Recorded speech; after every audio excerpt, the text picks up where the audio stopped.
Unfinished Network for the strong, not the weak.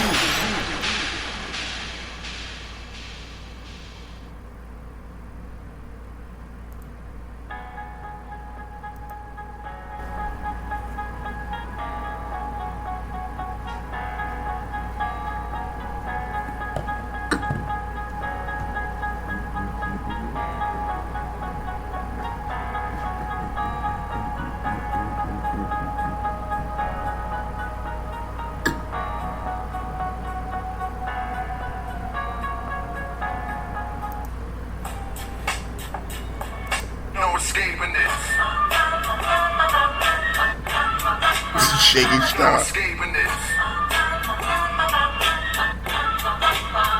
No escaping this. No escaping this. No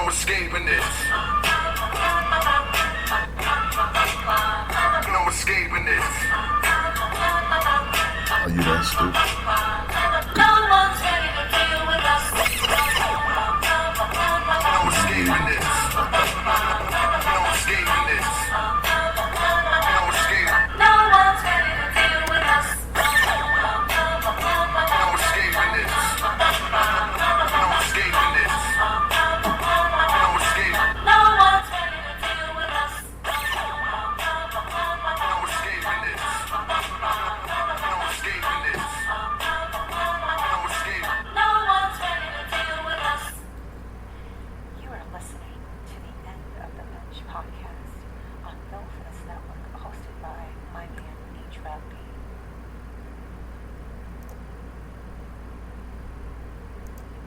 While speaking at a formal gathering somewhere off the grid at a discreet location, just after his return from crossing the waters, Malcolm X revealed some very vital, unconventional details on what Negroes, or rather African Americans, were truly considered to be as a nationality of race prior to being called or labeled a Negro. Aborigines, which means what? Black folks. But if you never find a white aborigine, aborigines are called natives, they're always dark-skinned people.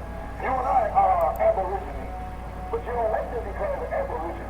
Malcolm X stated that the rock landed on us after he returned across the waters because he learned new things. He learned that the rock had truly landed on us and that we were from these lands. Returned across the waters. Jr. also stated in his I Have a Dream speech that we are held in exile in our own homeland. The Negro is still languishing in the corners of American society. Finds himself in exile in his own land.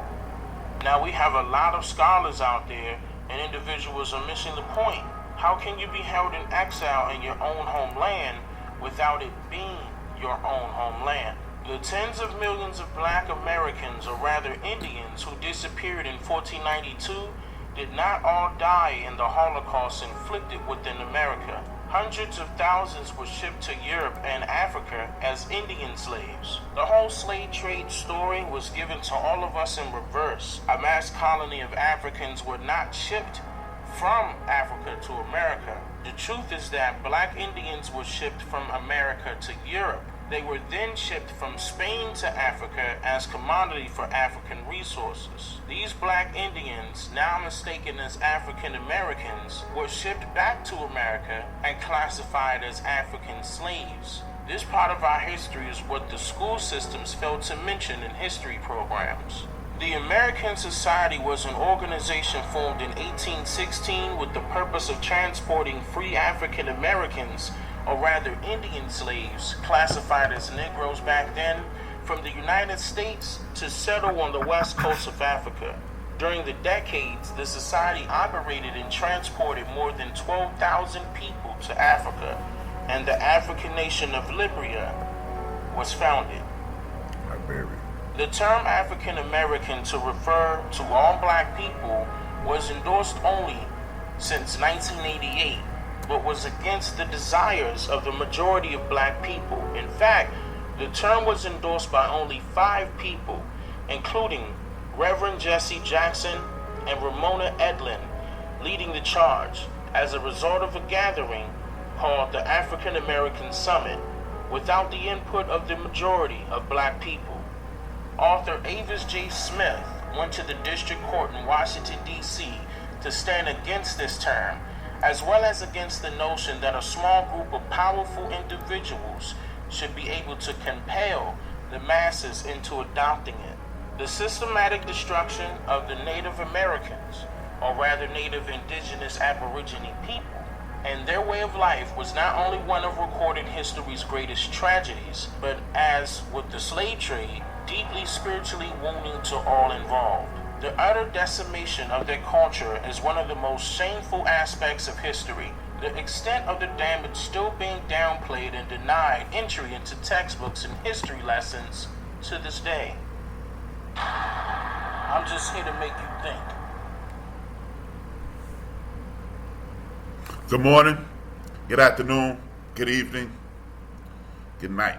Depending on where you are, it is appropriate. This is your man HRap on Built for This Network. The stuff that go through my head. On Built for This Network, on YouTube is a simulcast. Thank you for tuning in to the End of the Bench podcast hosted by yours truly. Thank you. Ooh, boy. Let me scoot back up. Yeah, I'm sorry. I'm feeling silly right now. But thank you guys for tuning in to the End of the Bench podcast. I got the giggles now.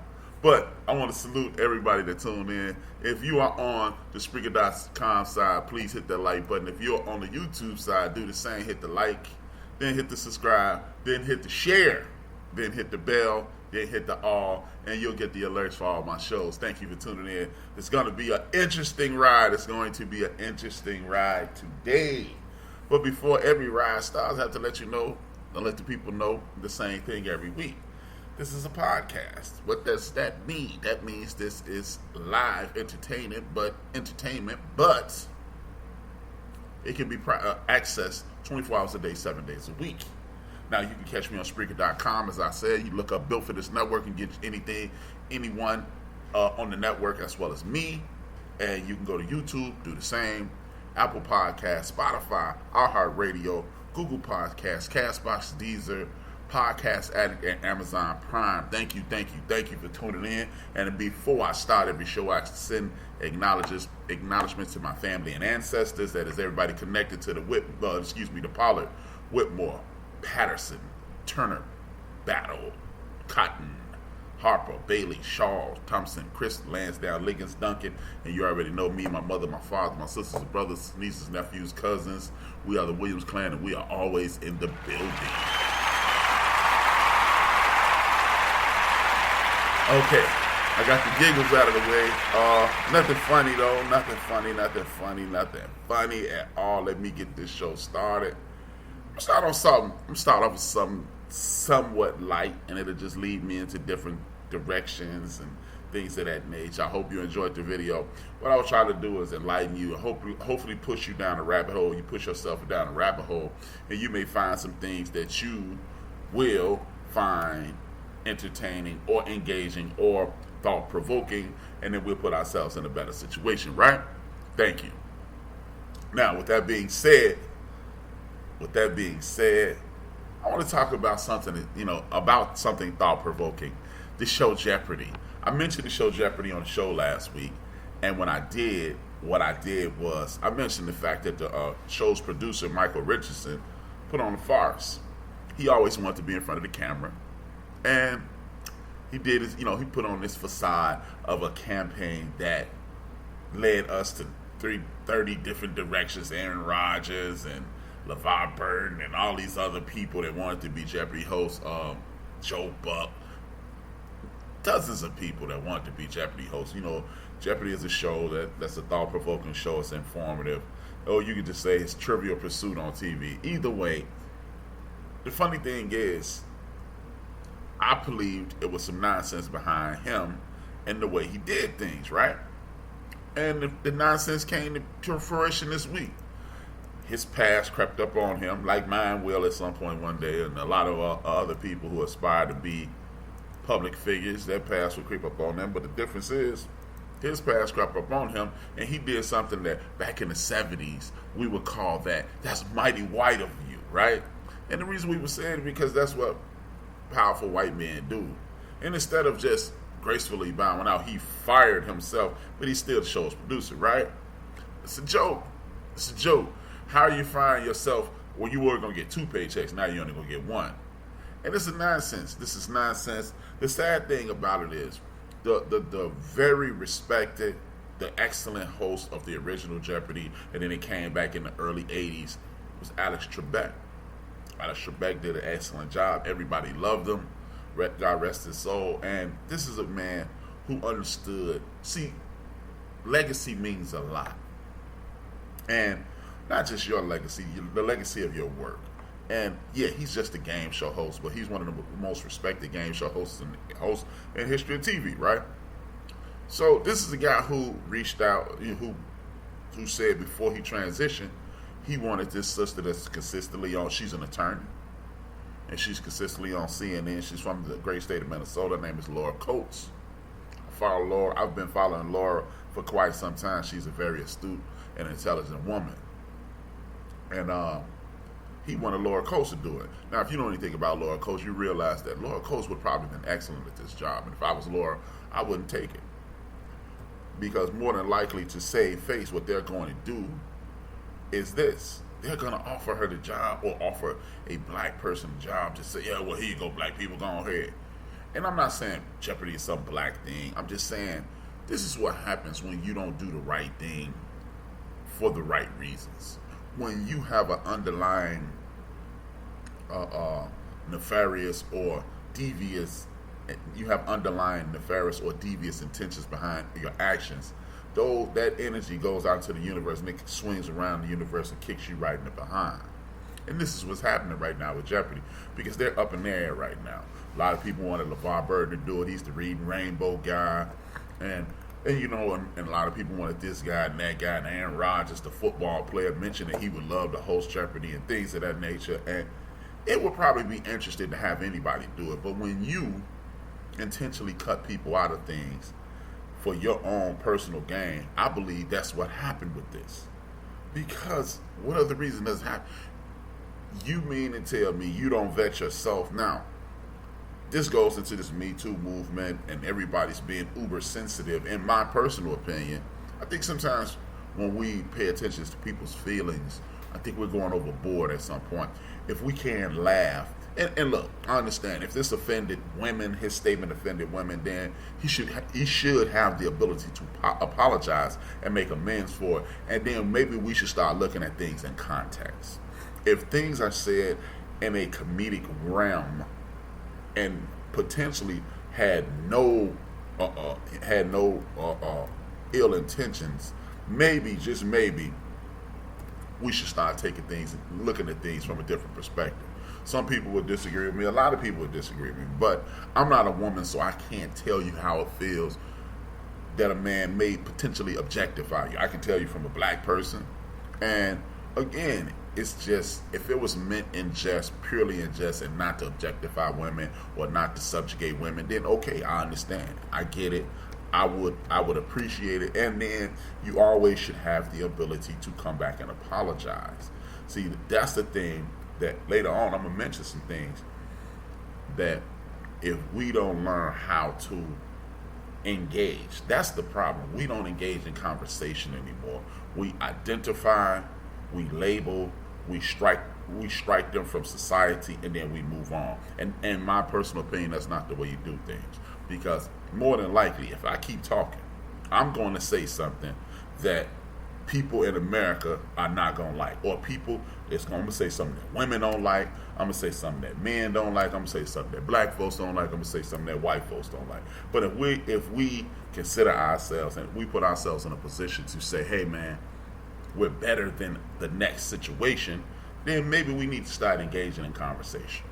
Now, with this guy, I think he was totally nefarious. I think he had an underlying plan. I'm going to ran these people out here, this pomp and circumstance out here. We're going to put ourselves in the best possible, I'm going to put myself in the best possible situation, and I'll elect myself as the king of the hill. And now it's kicked him in his behind. I don't feel sorry for him. because I personally believe that's what it was.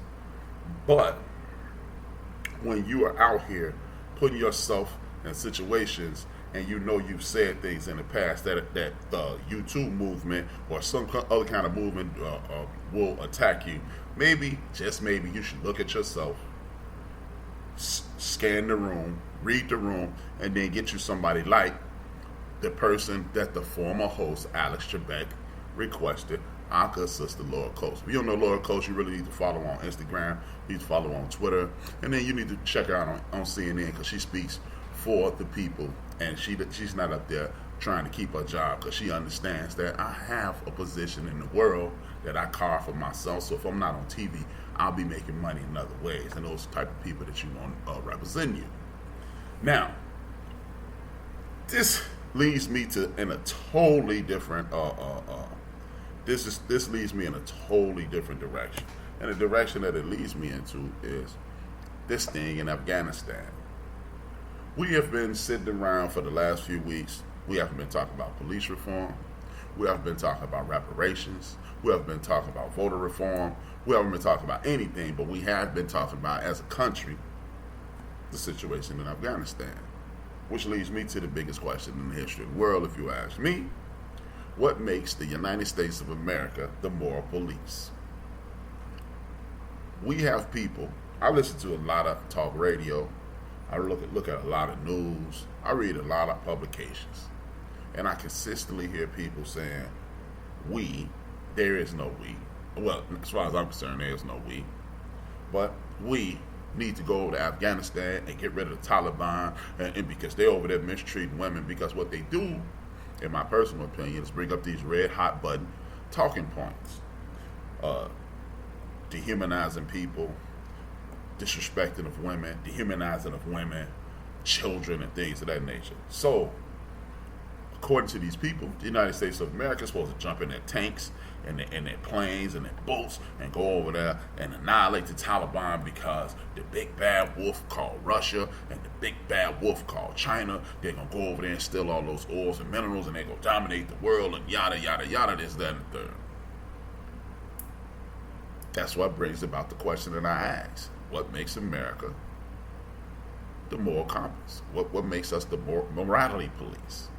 Because if you just remove the word Taliban and you say disrespecting of a community, disrespecting of women, disrespecting of children, we got that going on right here in the United States of America. It's called the way they treat black folks. So why is it the rest of the world coming their ass over here saying, hey man, we look at the way y'all treating black folks? But nobody's talking about doing that. See, what it is this is a mineral-rich portion of the country, and people understand that if you can get control of those millions, you get trillions of dollars on an annual basis, getting control of those minerals. And that's what a real fight is. The Taliban has taken over that section of the world. I don't know all the details. I don't care to know, because guess what? It's people in my community driving around today afraid. There's somebody getting stopped by the police just today, right now. And they're wondering, is this my last police stop? It's somebody in the Cook County Jail. That's the county I live in, Cook County, C-O-O-K County. They're sitting in there for something that they did not do. It's somebody who got accosted by the police in the United States of America that look like us, and ain't nobody stepping up and fighting for them. So how is it that these very same people who are the moral police are immoral in their own backyards? See, these are things that we need to start looking at and realizing before we jump up and get to waving that damn flag and start talking this patriotic nonsense, and we're going to save the world. That's all. Most of our grandmothers or mothers or somebody in your family say, if your house nasty, you can't go to nobody else's house and clean up. So they spent $1 trillion a year annually fighting that war for the last 20 years. Just imagine if you put that same $1 trillion into the academic system, into the infrastructure, meaning the roads, the bridges that are collapsing and killing people right here in the United States of America, the roads that are making it difficult for people to drive and destroying cars and costing people money, and then you could be employing people to fix that.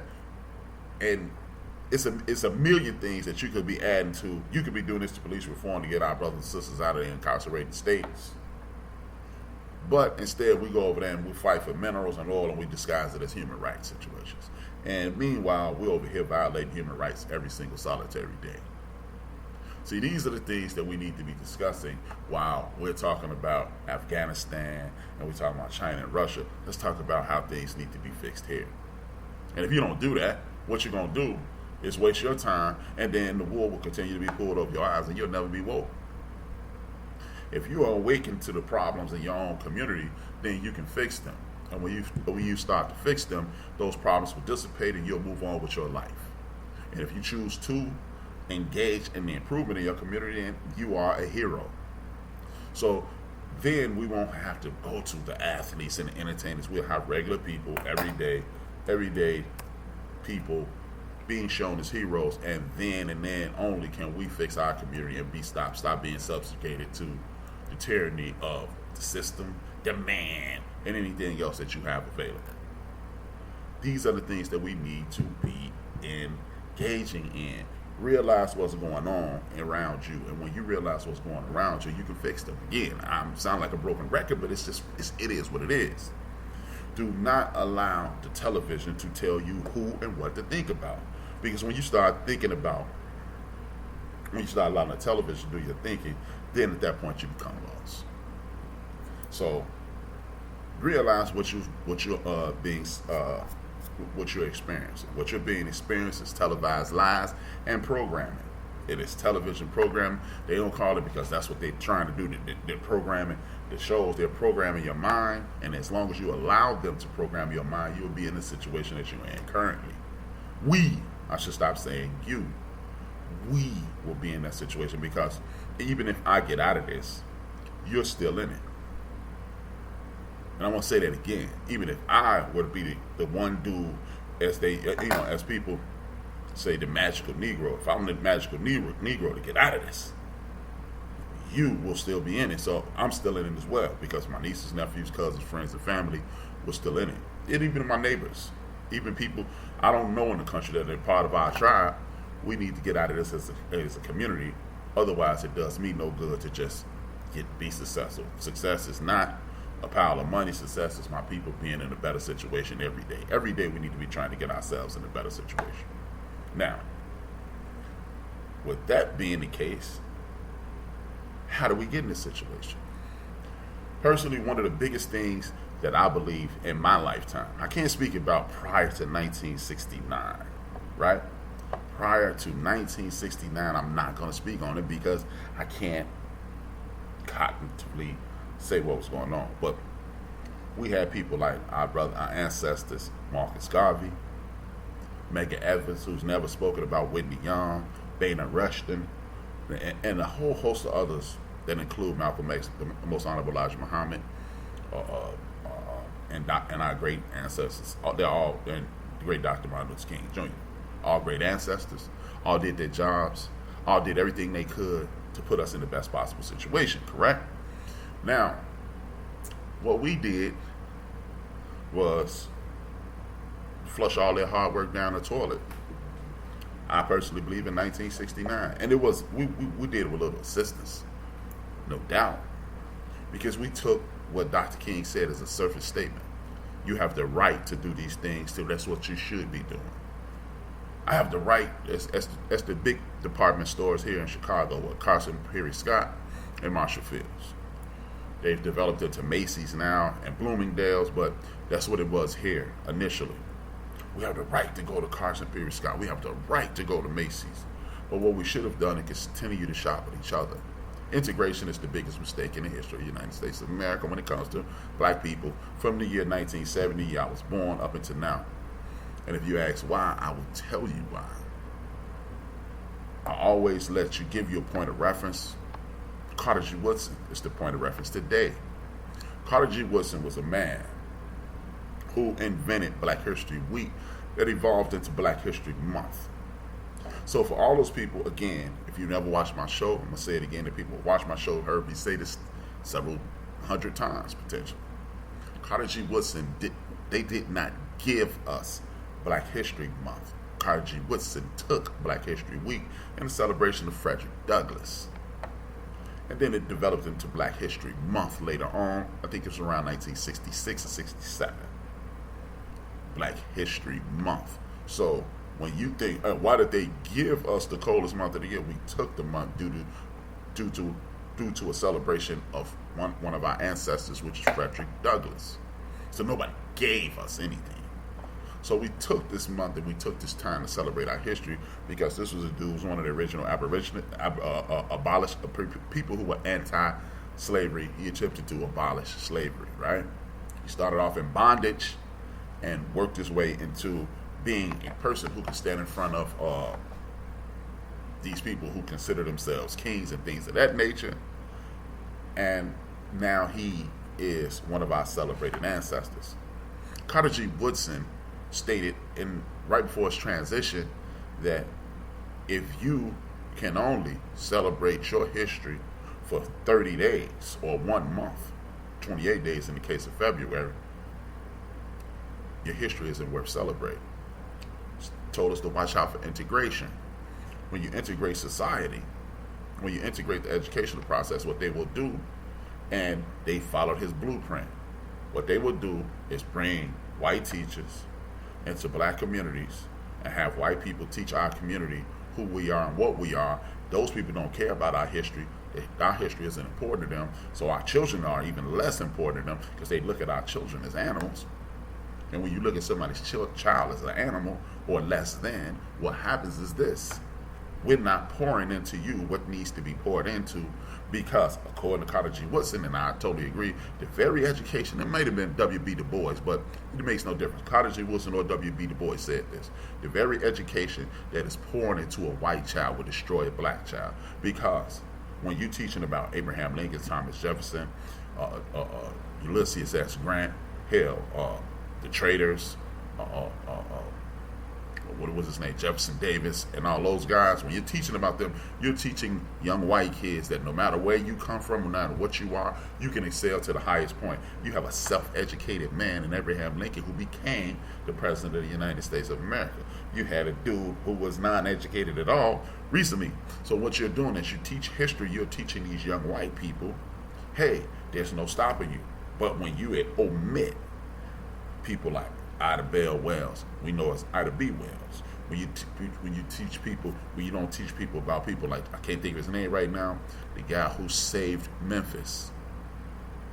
He saved Memphis, a black man.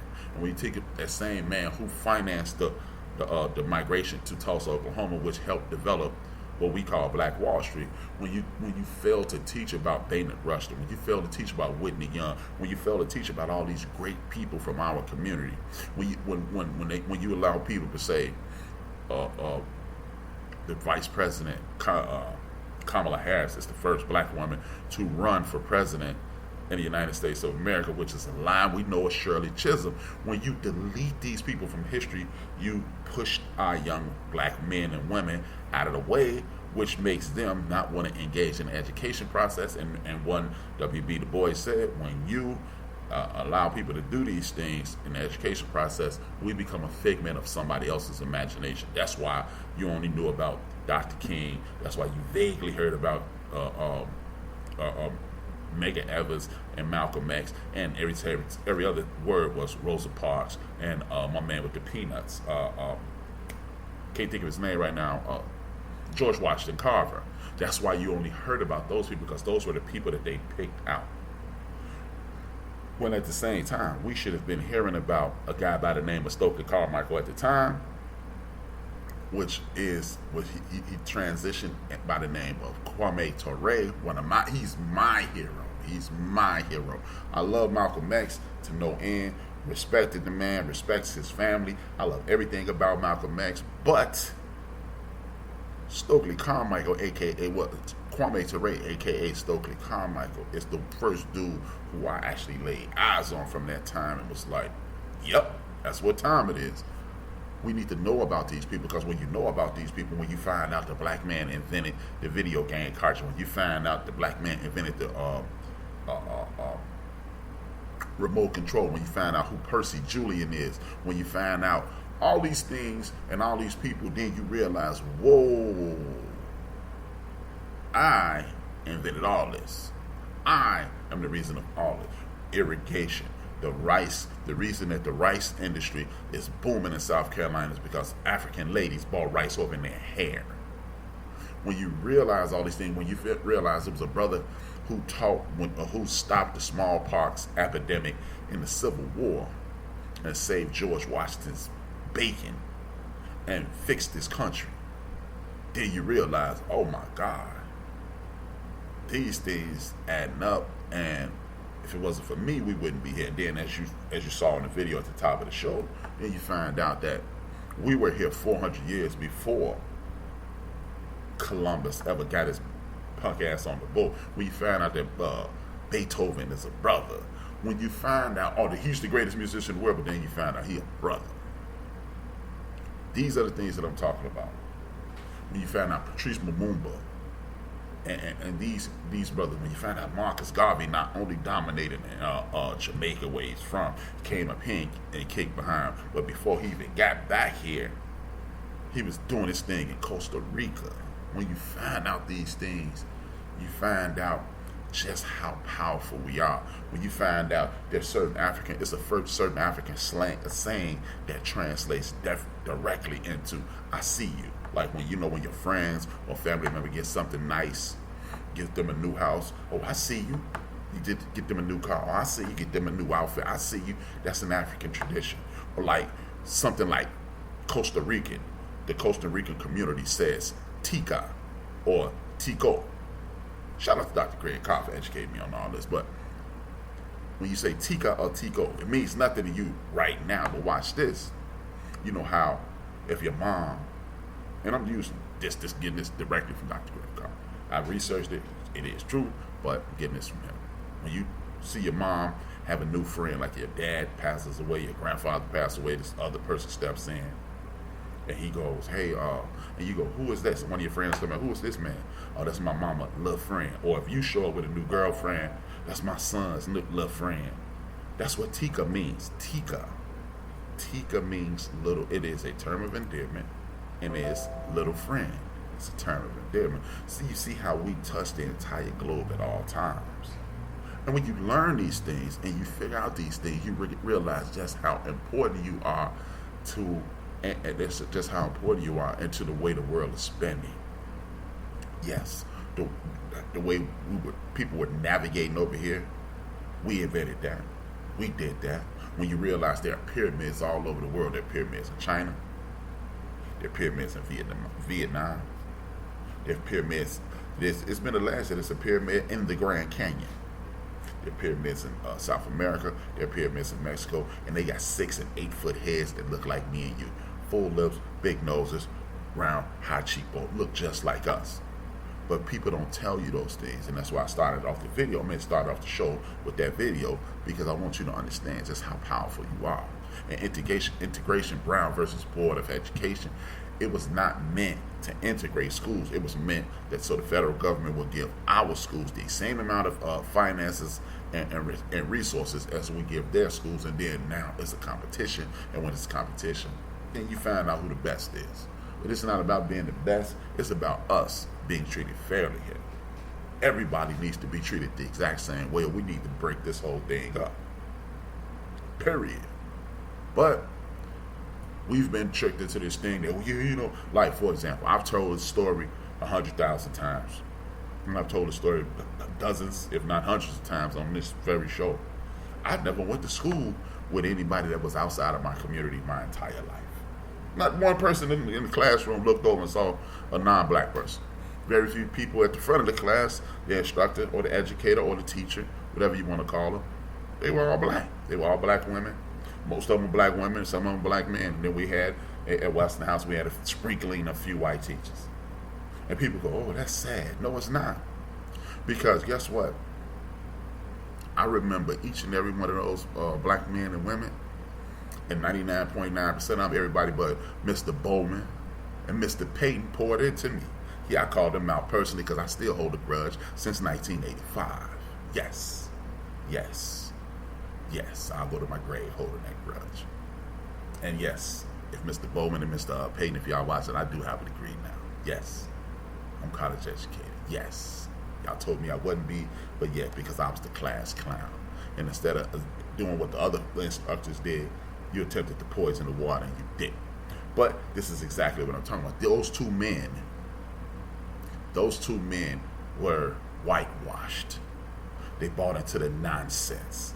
That's why I'm trying to basically take the whitewash off our community, because anytime you are willing to attempt basically infect one of our brothers, our young men, you are more damaging than the Ku Klux Klan.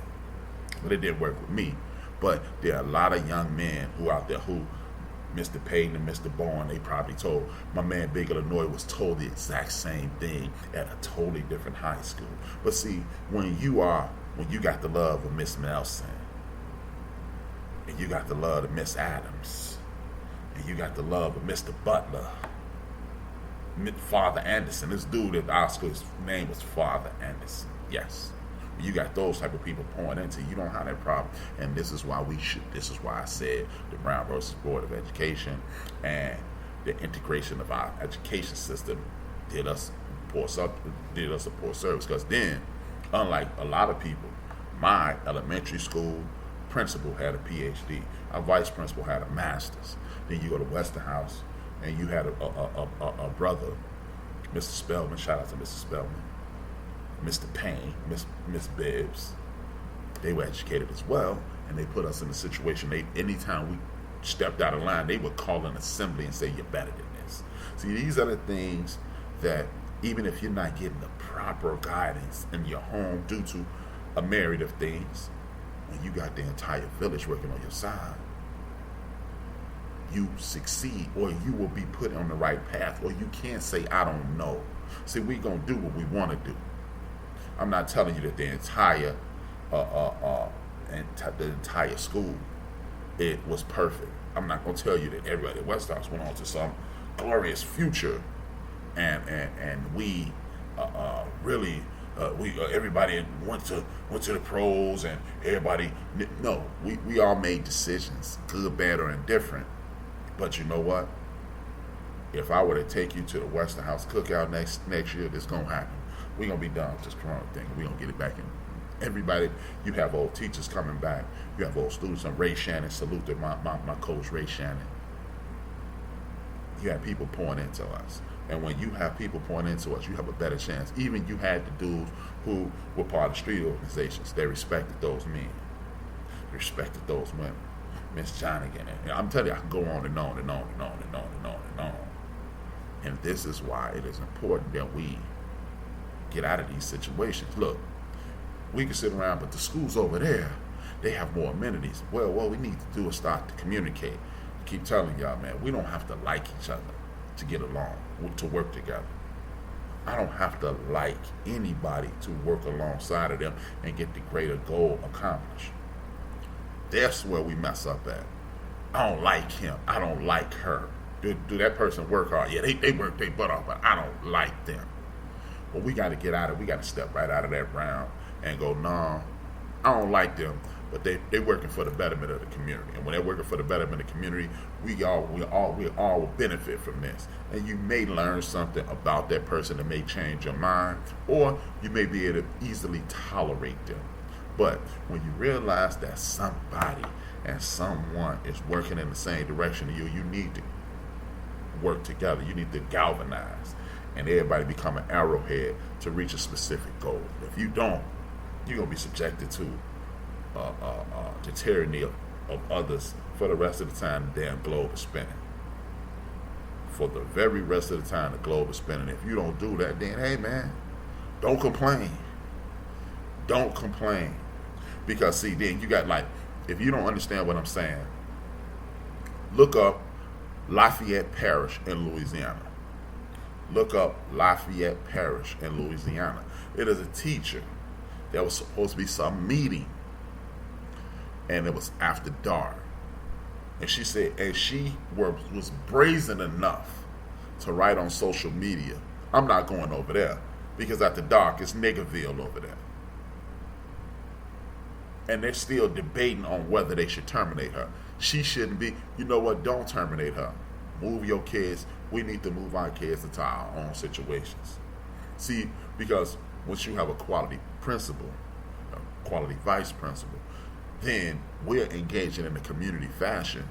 We can leave her wherever she at, and we go over here and put all our kids in this school, because I found out. Shout out to Miss Bradley. Shout out to Miss Johnson. Shout out to Miss Lewis. Shout out to Miss Adams. And a lot of the ladies at Gladstone Elementary School, they can't be touched because they retired. But a lot of those ladies taught us this. We get paid when y'all come to school. So guess what? They never told us to come to school on Dr. Martin Luther King's birthday in the 70s and in the early 80s. I was out of elementary school after the 80s and in the mid, about 84. But they had created the Dr. Martin Luther King, and they told us why they were telling us not to come to school. And they marked us all there because they understood the acknowledgement of Reverend Dr. Martin Luther King Jr. was more important than anything in the world at that point. We're going to acknowledge ours. We don't need y'all to do it. So they came to work. All of us went home and we celebrated for Dr. King. We should be doing it for Malcolm X. We need to be doing it for Marcus Garvey. We need to be doing it for Frederick Douglass too. See, because that's the way you awaken people. That's how you get people, oh, okay. Okay, I understand. And that's how you keep things moving. That's how you won't have people dip into an abyss of ignorance. That's how you do it, because when you have people working for the people that care about the people that are in your lane and not caring about what the people outside your lane say, that's the time when you start winning. That is the time when you start winning. And that's the only time you'll be winning. And if you continue to ignore these signs, you will continue to be flushed down the toilet as a group. Again, one or two of us, LeBron James kids don't have nothing to worry about. Tito Jackson kids ain't got nothing to worry about. If Oprah Winfrey had kids, they would have, these celebrities and these athletes and these millionaires that we've probably never heard of, they don't have anything to worry about.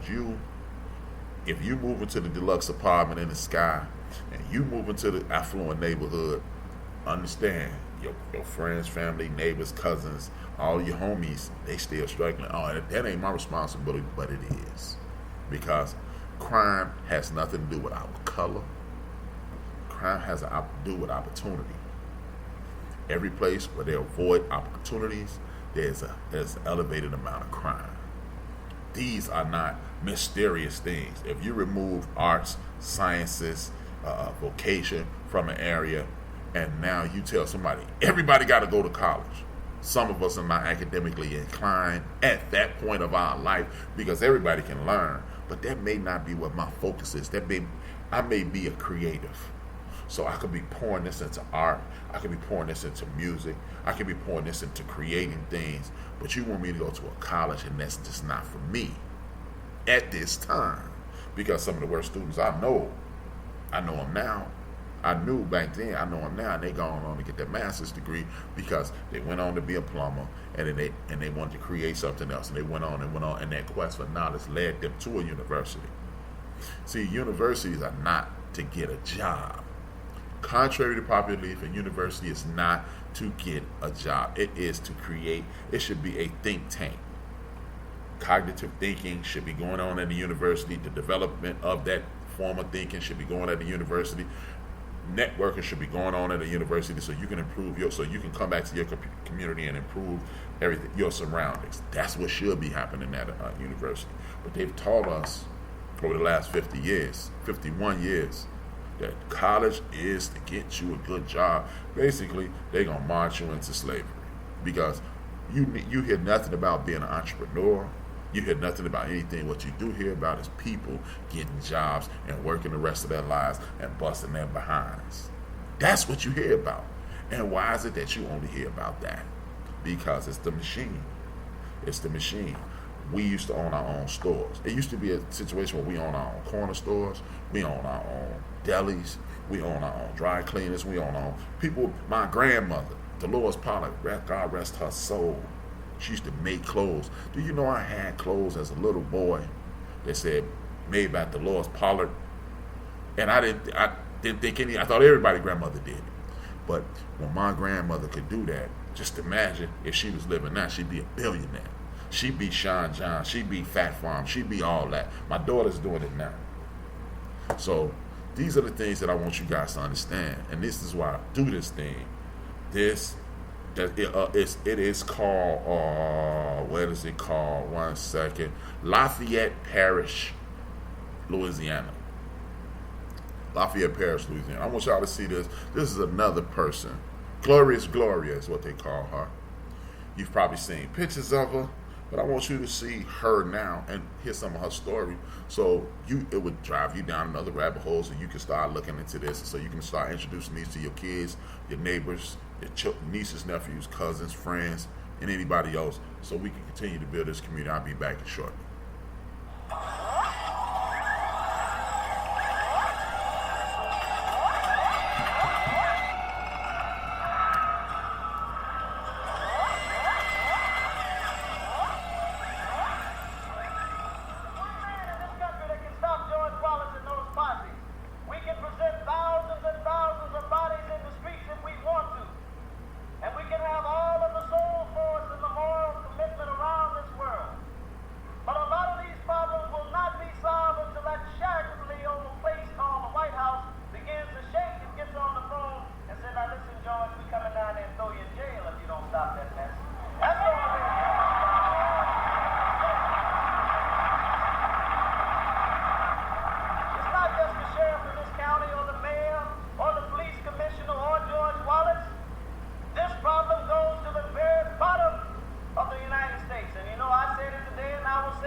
Also known as Glorious Gloria.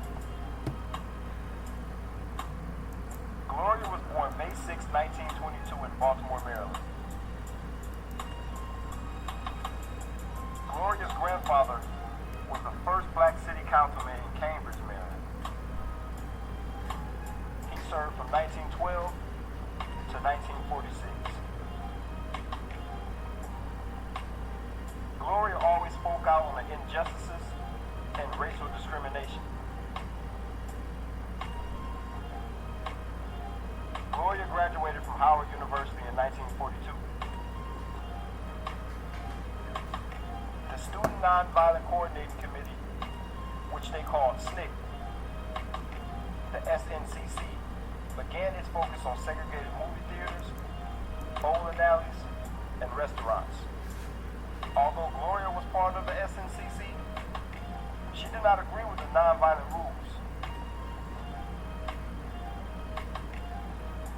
Gloria was never the turn of the cheek type.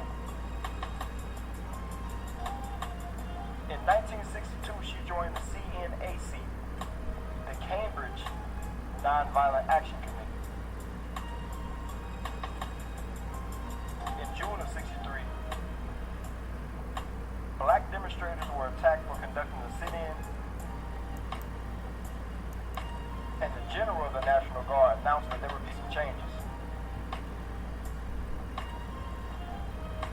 He announced that they're changing the rules of martial law. 9 p.m. curfew, and all stores were to be closed at 2. Firearms were banned, and searches by the police and the National Guard were authorized. Around 8:30 p.m. of that night, about 250 African Americans staged the Freedom Walk all the way to Dorchester County Courthouse. They were attacked and pelted with eggs. The state police had to use tear gas to disperse the mob.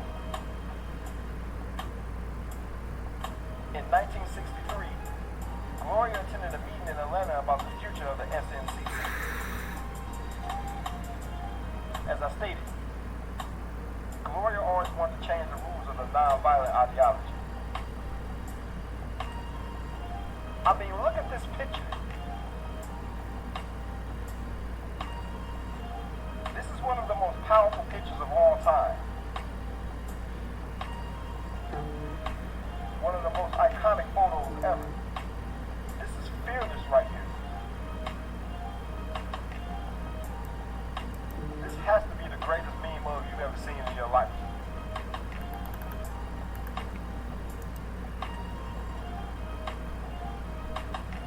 say a picture says 1,000 words.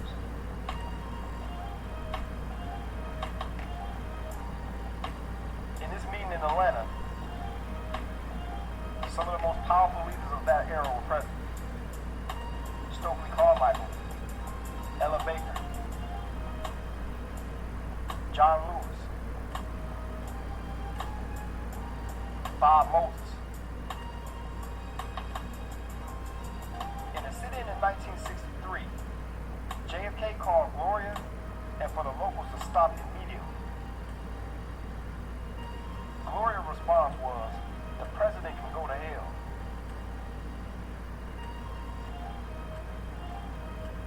Gloria is one of our greatest leaders of all time, and another one of our forgotten heroes.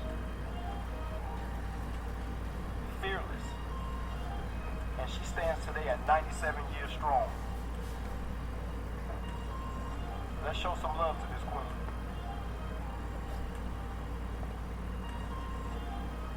Thank you for watching. Make sure you subscribe, make sure you thumbs up, and make sure you hit the notification bell. The microwave because one, we weren't the MLK model as we developed, and we were not doing once a year speeches.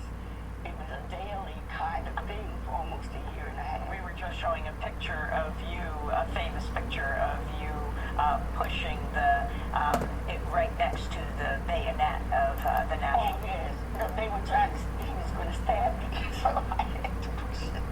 But anyhow, and they came because we weren't supposed to be demonstrating. We were out there to demonstrate, and we've been in a little shoeshine shop with General Gelston with him trying to stop and tell us no, and we're trying to say yes, we're going to do it. When a whole lot of we thought they were bullets. I don't know what he thought. He may have known what it was, but it happened to be tear gas. But when I rushed out, and all the people were in the street, and then this guy was started coming toward me, I thought he's got to be crazy. And I don't even know why I pushed the gun, but I know I was furious at that time. But so back in the microwave because one, we weren't the MLK model as we developed, and we were not doing once a year speeches. It was a daily kind of thing for almost a year and a half. We were just showing a picture of you, a famous picture of you pushing the it right next to the bayonet of the national. Oh yes, no, they were trying to. He was going to stab me, so I had to push it. But anyhow, and they came because we weren't supposed to be demonstrating. We were out there to demonstrate, and we've been in a little shoeshine shop with General Gelston with him trying to stop and tell us no, and we're trying to say yes, we're going to do it. When a whole lot of we thought they were bullets. I don't know what he thought. He may have known what it was, but it happened to be tear gas. But when I rushed out, and all the people were in the street, and then this guy was started coming toward me, I thought he's got to be crazy. And I don't even know why I pushed the gun, but I know I was furious at that time. But so back.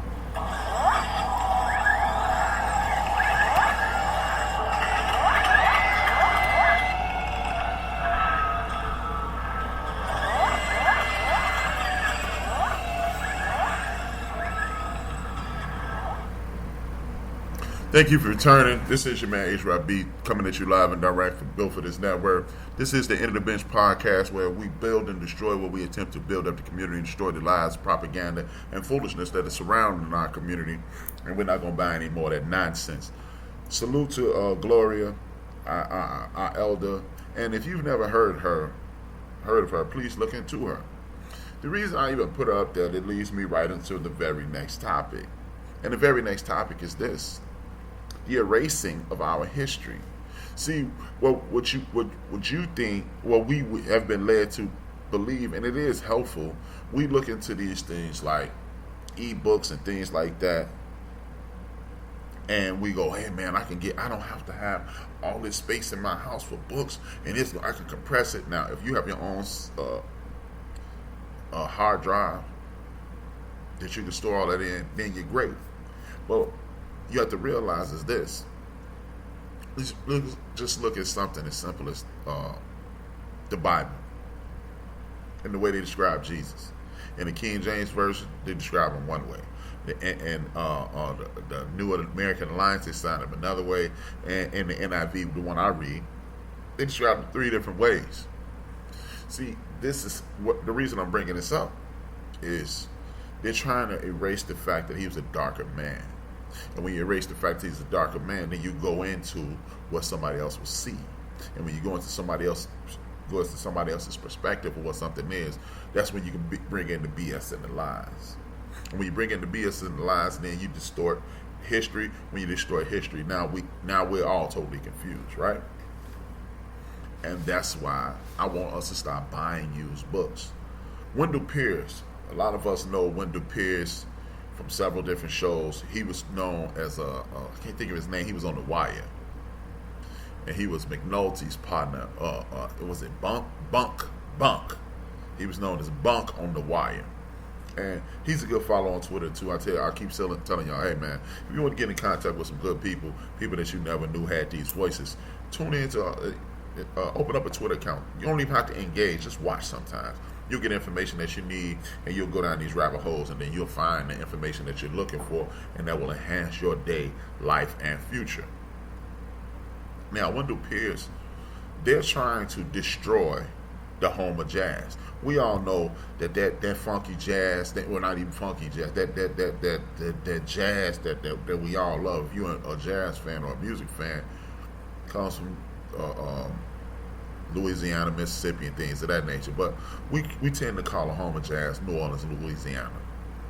And they have the blackest parts of town, and that's where everybody, those parishes down there, everybody playing a horn, everybody has some type of musical inclination, right?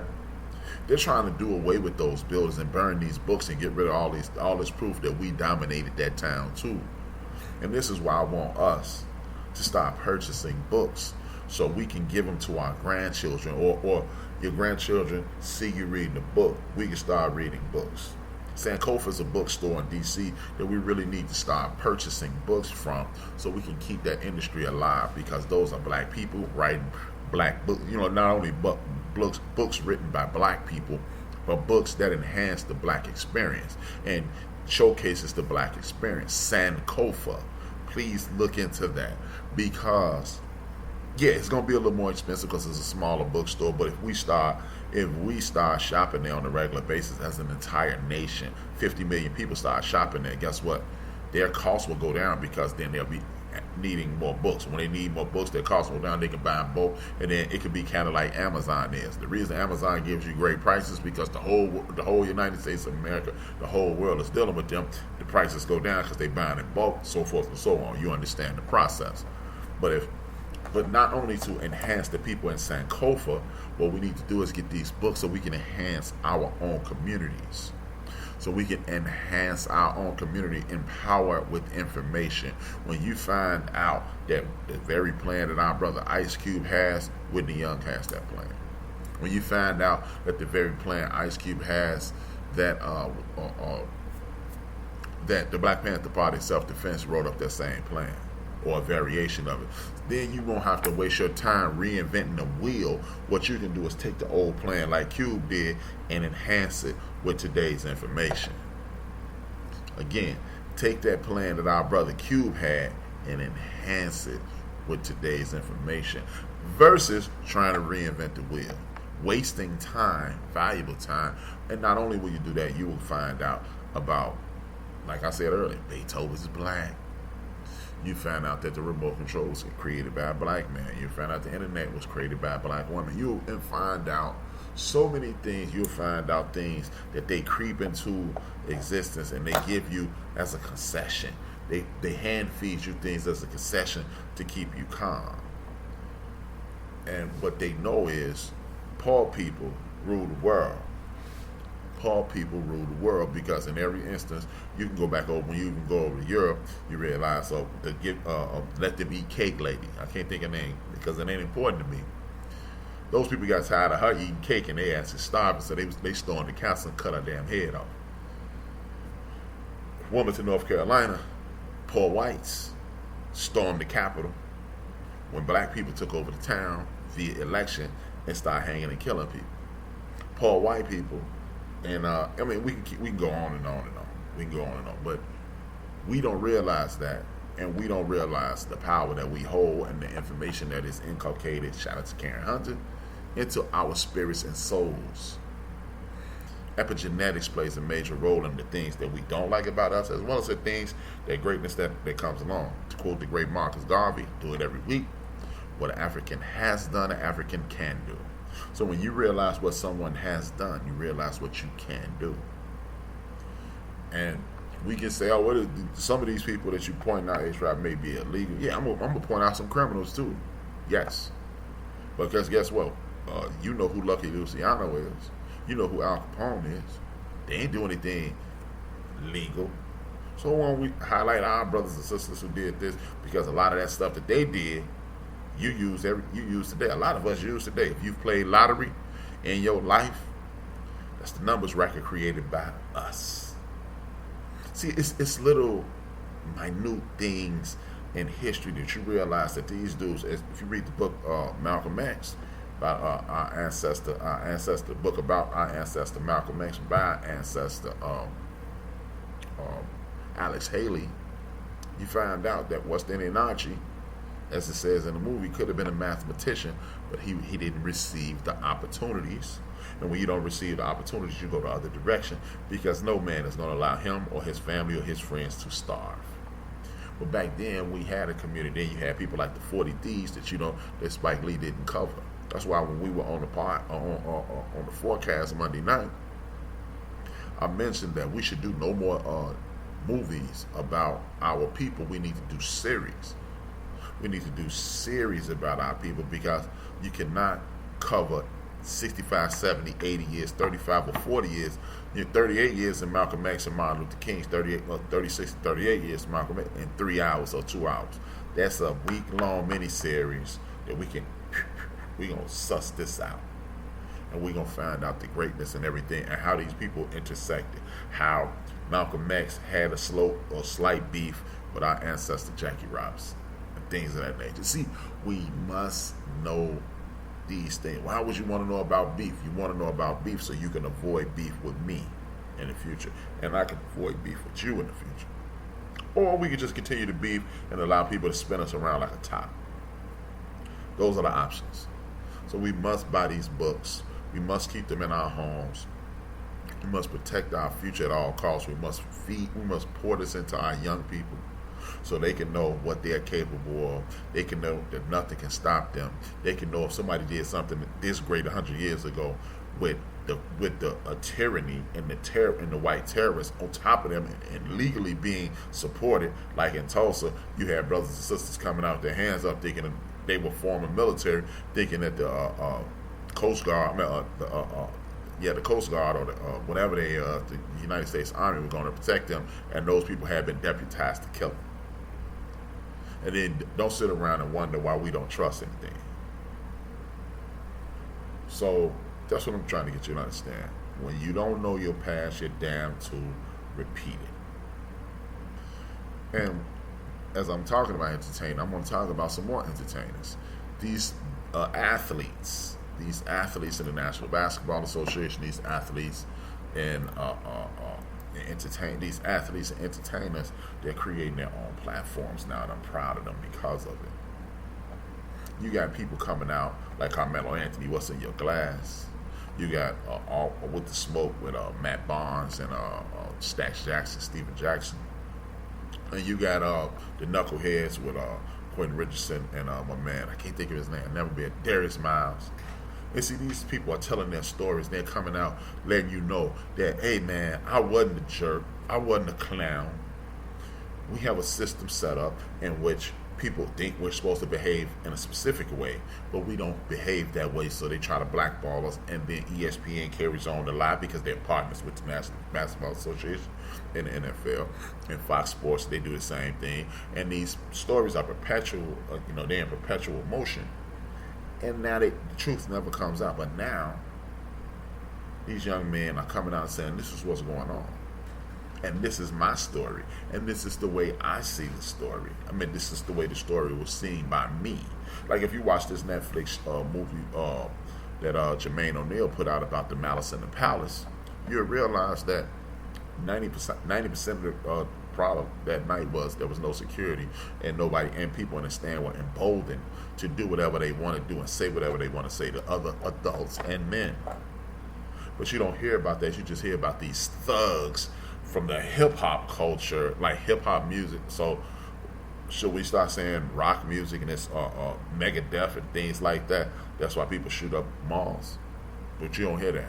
But see, this is a perpetual machine to make you and I look bad. So this is why I'm proud of these people, but they need to take it to another step. I heard on the NFL this week that the NFL is outlawing taunting, or what they perceive as taunting. See, what it is a bunch of rich, because they allow Shannon Sharp to say these old rich white men, yada yada yada, but they're not old rich white men, because I came in contact with a man that was my age, 51 years old. I'm just tired of the celebration. I'm just tired of this. I'm just tired of that. Not a problem. Athletes, entertainers, since they're tired of you being yourself and expressing this emotion, never talk to ESPN again. See, because ESPN is perpetualizing this lie that the older white men, no, it's a bunch of these young guys too. And then you got dumbasses from our side and other sides that say, yeah, that's too much. Not a problem. Because the ironic part is this: they don't want you to express any emotion. They don't want you to be hyped and getting engaged in the crowd of young people. They're engaged. We'll tell you what. Don't go to ESPN. Every time ESPN tell a lie, another person needs to step away. And you need to come to me. You need to come to other people with podcasts and tell your story and help us be able to put your story out. That way, if it's 10 o'clock at night on a Sunday and ESPN is blasting you, you should have the ability to reach out to HRap and say, Rap, come on, let's go on right now. I need my story told. See, or, because that way you don't have to wait on Up with the Smoke, and you have to wait on the knuckleheads. You have to wait on any of that, because a lot of those conversations are lighthearted conversations. They don't really get in depth. They talk about the people's lives. They don't really talk about what's actually going on right now. Not a knock, but I'm just saying, you need to have somebody just like a Stephen A. Smith that you can call and get your story told. As of right now, we don't have it. I will love it, but we need, like, another thing. If you don't like the way I celebrate after a big play, I done bust my behind, I done worked on these, I done lifted all these weights, I done worked on this, I done watched all this film, and now I'm excited because we've accomplished the goal that we set out to accomplish. Again, not a problem. I would do something as drastic as when we win the Super Bowl, walk into that locker room, sit around, and have the reporters rush in there, and they think they're going to watch you celebrate. And now we're going to celebrate on our time. Y'all not gonna get any money on us celebrating anymore. We come to the podium, I'm gonna answer specific questions about the game. See, the thing is, it's easy. They love our rhythm, but hate our blues. It's easy to sit your behind up there and tell people, hey man, you need to calm down. You need to act like you've been there. Well, we're gonna start acting like we've been here. We're only gonna celebrate on our time. When they hand us our t-shirts, we're gonna put our t-shirts over our shirts. Go to the locker room, shower, leave, walk out, and then go to a designated area to celebrate. See, that's how you do away with all those. And in my contract, when I have to be met somewhere, when I have to have public speaking arrangements, well, you know what? As Kwame Brown, get some of those go along to get along guys to meet at those speaking engagements. Because guess what? I got the #1 selling jersey in the league. I can talk directly to the fans via Twitter, Instagram, or on HRap show. See, this, until you get to that point, I bet you all those rules start to lax. Hey, we're doing too much? Not a problem. I'm a step away. See, because the reason you were able to get that multi-billion-dollar contract with ESPN, CBS, NBC, and Fox is because of me. And once the athletes realize that, I'm not going to any more engagement, off-season engagement, because remember, I'm doing too much. And I don't want to be engaged. And those guys who stand around and talk, well, you do too much. Okay, cool. Not a problem. That's your opinion. You have every right to it. But don't engage with me, because you know your fans. Your fans are the people engaging with you on Twitter, Instagram. Those are the people that are running up to you and showing you mad love. And the people who have a problem with it, don't engage with them. Don't engage with them. And also stop putting your pain on TV. See, because all these networks have a hand in the destruction of your reputation. If you don't believe that, I understand. But understand that's what's going on. They play a role in the destruction of your reputation. You don't have to believe me. But how do these stories get out? If you're leaking information, not a problem. I don't care who's leaking it. I'm not going to ever address it. I'm here to talk about sports. I'm not here to talk about how I felt. I felt like not getting tackled. I felt like I needed to hit a home run. I felt like I need to strike somebody out. I felt like catching a ball. That's all you need to give. See, if you are going to play a role in the destruction of my reputation, I'm not going to give you any lead to create that bullet that you're going to use to shoot at me later. Period. Period. Don't allow your pain to be exploited on TV. And the irony is, how many of y'all know about this guy named Trevor Bauer? He admits to punching a lady in her vagina, and you haven't heard anything about him being suspended, kicked off the team. Well, and I'm not saying that any form of violence is acceptable, but when Ray Rice struck his wife, he was on CNN, MSNBC, Fox News. He was all over the world. He was on every newspaper. This guy allegedly punched a lady in her vagina, and he's still playing. Yeah. So until it's treated fairly, all you have to do is gracefully bow. You don't have to be you don't have to be rambunctious. Just take away your personality. See, the reason a lot of these things are being sold, the reason a lot of these things are being traded, the reason these things are commodities is because of people that look like me and you. Michael Jordan, Bo Jackson, they're the reason Nike took off in the 80s. People forget that Michael Jordan was in a Bo Jackson commercial. Athletes are the reason Nike, black athletes are the reason Nike took off. Black athletes are the reason in the early 80s we were wearing Converse. Period. There is no other way around it. But if you want to allow them to exploit you whenever they want to, they will do it. You don't have to. Because guess what? Just like they're afraid of the Asian people coming over here taking over and all that, yada, yada, yada. They're Asian sneaker companies too, and you can wear those and then you blow those up and they'll be more fair. They give you more equitable portion of the proceeds. You don't have to do these things. And I'm going to close out with a television show called Big Brother. Shout out to Sister Karen Hunter. Bye. Big Brother TV show been on 1,000 years, and now CBS has mandated that if it's an unscripted show, it has to be at least 50% non-white. So they had all these black people on Big Brother now, and then when you're watching Big Brother, what you see is the black people created a coalition called the Cookout. And this one Asian dude says, hey man, this is going to be the first time, one of the few times there ain't going to be no white people on the show because y'all got together and voted them all off. Thought y'all told me that black people didn't know how to work together. See, when we're pushed in a situation of dire straits, and we are close to dire straits, we will work together. Well, let's do that before we get pushed to that point. If we can do it on a television show, we can do it in the community. We can do it in the community. We can move all this nonsense out the way. You can see the ignorance and the control that the television has over most people in other societies. Just being honest. Whether you agree with the vaccination or not agree with the vaccination, I doubt if you ever see a bunch of black people snatching masks off teachers' face. Whether you agree with the vaccination or not, I doubt if you'll see black people in the street fighting over masks. Start taking the small cues that we have a different vibe and a different vibration than other communities and start using it to your advantage. Stop looking at the big cues like the crime. Black people are not the only people in America committing crimes. Black people are not the only people in America who are engaging in acts of violence. Black people are not the only people in America that's doing everything that you perceive as wrong. And this is what I'm trying to get you to understand. We are not the problem.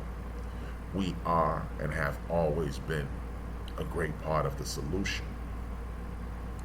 This is why I want you to buy the books. This is why I want you to look at the YouTube. This is why I want you to go down these rabbit holes. This is why I want you to understand who and what you are about.